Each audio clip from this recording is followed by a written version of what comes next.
Hello, नमस्ते. कसे आहात सगळे? छान ना? मी पण एकदम मस्त आहे.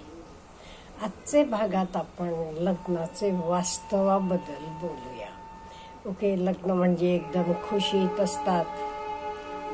मुलगा मुलगी दोघंही अगदी छानपैकी मस्तपैकी मजेत लग्न होते. लग्न होऊन 7-8 दिवस हवं ते हनीमूनला वगैरे जाऊन येतात.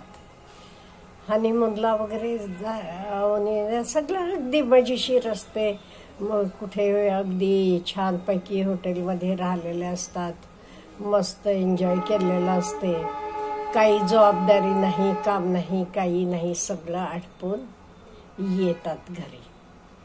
मग घरी आल्यावर ॲक्च्युअल वास्तव चालू होते. आल्यावर नवरा म्हणतो, ओ एवढे 1000 खर्च झाले. कशासाठी? हनीमूनसाठी. बघा, तिथून वास्तव चालू होते. मग रोजचं जीवन चालू झाल्यावर मग दोघांनाही कळते लग्न म्हणजे जबाबदारी आहे. एकमेकांना समजून घ्यायचं आहे. आपल्याला दुसऱ्यासाठी काहीतरी करावं लागते. तोपर्यंत विचार असतो. कित्येक वेळेला मुलींना तरी वाटते, ओ माहेरी मी काही मजा केली नाही, सासरी गेल्यावर मजा करणार आहे. दर आठवड्याला अमुक ह्याला जाणार, फिरायला जाणार, आउटिंगला जाणार, लॉंग ड्राईव्हवर न्यायला पाहिजे. सगळं नवऱ्यानं करायला पाहिजे. ही अपेक्षा असते. पण नंतर वास्तव चालू होते तेव्हा दोघांनाही कळते. नवऱ्यालाही त्याचं रुटीन चालू होते.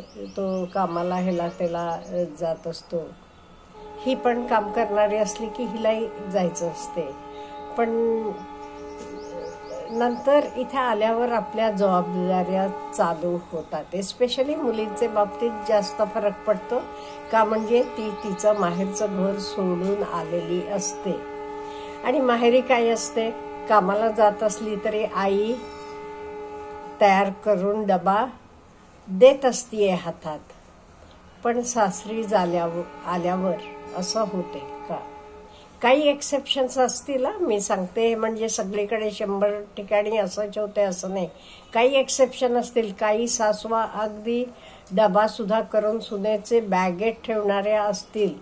आहेत अशा पण इन जनरल सासरी आल्यावर तिला उठून आपलं करावं लागते. किंवा सासू वगैरे कोणी नसलं ते उठून आपल्याला आपला डबा करावा लागतो, नवऱ्याचा डबा करावा लागतो.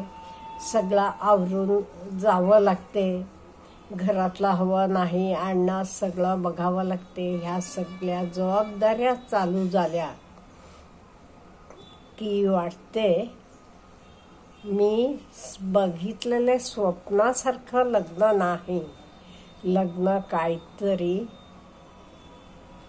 वास्तव आहे. वास्तव आहे म्हणजे स्वप्न नाहीये. मी बघत होते अमुक तमुक तसं नाहीये.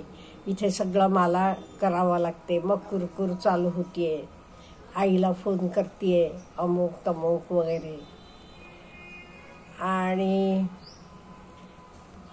दोघंची असली ते प्रश्न नाही. किंवा जॉईंट फॅमिली. हल्ली जॉईंट फॅमिली म्हणजे सासू सासरे असले तर जॉईंट फॅमिली म्हणतात नवीन ह्याच्याप्रमाणे. ते असले तर आई म्हणते मग तुला का करावं लागते, तुला काम पडते, सासूला करायला होत नाही का, अमुक नाही का वगैरे असला चालू होते. आणि असं काही चालू होऊ नये म्हणून मी आज काही गोष्टी बोलणार आहे. हे बघा, लग्न झाल्यावर आपण आपल्या घरी गेल्यावर तो आपला संसार आहे, आपलं घर आहे हे जाणीव प्रत्येकाला पाहिजे. नवऱ्याला पण माहीत पाहिजे. आपल्यावर विश्वास ठेवून ही मुलगी तिचं घर सगळं सोडून, तिची माणसं सगळं सोडून आपल्या घरी आलेली आहे. त्यालाही जाणीव पाहिजे, तिलाही जाणीव पाहिजे. तुम्ही बाहेर कोणीही असा, तुम्ही तो किरीट काढून ठेवून घरात शिरायला पाहिजे. हे लक्षात ठेवा. बाहेर आपण कोणी असू, तिथे आम्हाला आहे, शिपाई आहे, अमुक आहे, बेल वाजवली की देतात येतात, पण घरात आल्यावर तसं नाही आहे. ही जाणीव पाहिजे. आणि ही माणसं पण आपली आहेत असं मुलीला पण जाण पाहिजे. माझे घरात आई बाबा होते, तसे त्याचे आई बाबा हे आता माझे आई बाबा. त्याला पण जाणीव पाहिजे की तिची माणसं ही माझी माणसं, हे समजून घ्यायला पाहिजे. मेन एक्सेप्टन्स पाहिजे. आणि प्रत्येक गोष्टीत दुसऱ्याचे दोष काढायचे. आणि माझे माहेरी असं होतं, इथे असं आहे, प्रत्येक गोष्टीला. बरेच वेळेला मी बघितलं हे. नवीन लग्न करून आल्यावर मुलींना वाटते आपले माहेरचं होतं तर सगळं चांगलं आहे, हे सगळं अमुक तमुक म्हणून सांगायचं. इकडे तिकडे माहेरी तर सांगायचंच. मग कोण मैत्रिणी हे ना ते ना तसं बोलायचं, नवऱ्यालाही घालून पाडून बोलायचं. असलं सगळं केलं का नाही, संबंध चांगले राहत नाहीत. त्यामुळे तुम्ही येताना एक विचार करायला पाहिजे, हे सगळं घर म्हणजे माझी कोरी पाटी आहे. मी एक्सेप्ट करणार आहे, मी इथे आलेले आहे, मला इथे कायमचं राहायचं आहे. ही जाणीव दोघांनाही पाहिजे. म्हणजे त्याला पाहिजे ही माझ्यावर विश्वास ठेवून आलेली आहे, ती आपली आहे, हिला पाहिजे. आणि हिला ही सगळी लोक माझी आहेत, हे माझं घर आहे, ही माझी माणसं आहेत. हे विचार आल्यावर का नाही, घरातलं कुठलं काम केलं तरी तर मी केलं असं येत नाही. आपल्या घरात आपण आपली कामं करतोच की,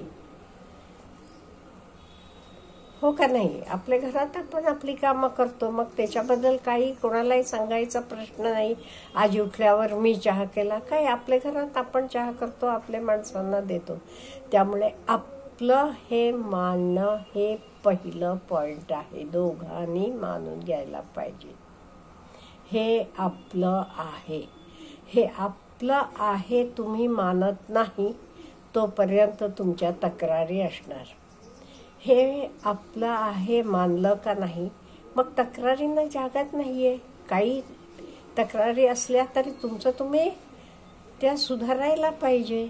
आपलं आहे म्हणता ना, मग नाही ते प्रत्येक गोष्टीला नावं ठेवायचं, इथे असं आहे तसं आहे, सारखं फोन करून सांगायचं. हल्ली ते फोनमुळे तरी बरंच वाईट झालेलं आहे. हे मी बघितलेलं सांगते. मी काही बोलते तर सगळं आजूबाजूला बघितलेलं ह्याच्यावर बोलते.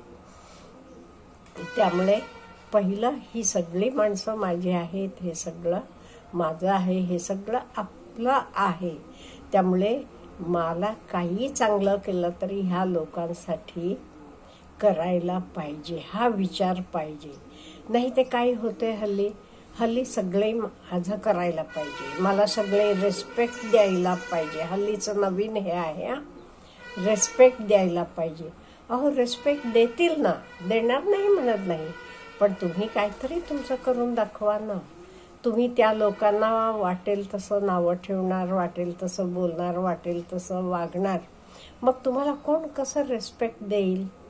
त्यामुळे आपल्याला रिस्पेक्ट कोणी द्या म्हणून मिळत नाही, आपण तर आपले कामानं मिळवावं लागते. हे आपण जाणून घ्यायला पाहिजे. आणि तर आपल्याला आपोआप रिस्पेक्ट मिळते. कोणी मला रिस्पेक्ट द्या असं मागायची वेळ येत नाही आणि मागू पण नाही आहे असं वाटते. का म्हणजे आपण आपल्या लोकांसाठी, आपल्यासाठी बरंच करत असतो. तर आपलं कर्तव्य आहे, आपलं कर्तव्य आहे म्हणून तर काही बोलायची प्रश्न नाही आहे. मी आज चहा केला, मी आज भाजी बनवली, अहो आपल्या घरात आपल्याला बनवायला पाहिजे. त्यामुळे अशा गोष्टींवर बिलकुल कोणामध्ये कटुता येऊ नये.